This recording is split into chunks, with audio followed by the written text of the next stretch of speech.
कांग्रेस द्वारा आज ब्लॉक कार्यालय ठारू एक विराट जनसमावेश नाच गीतर ताले ताले माथिली ग्राम परिक्रमा करने शहीद लक्ष्मण नायक नाती और नातुणी बहु को विधायक मंगुखिली पुष्पमाल्य दे आशीर्वाद लेते।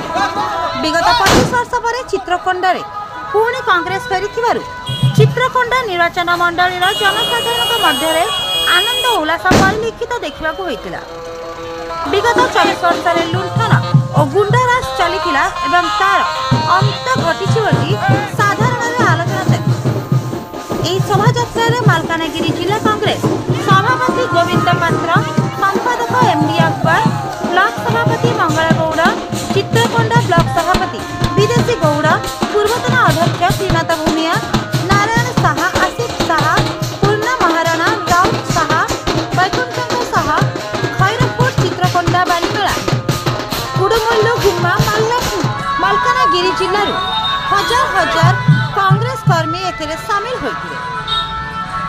मालकानगिरी अब्दुल घानी का रिपोर्ट, स्वतंत्र ओडिशा न्यूज।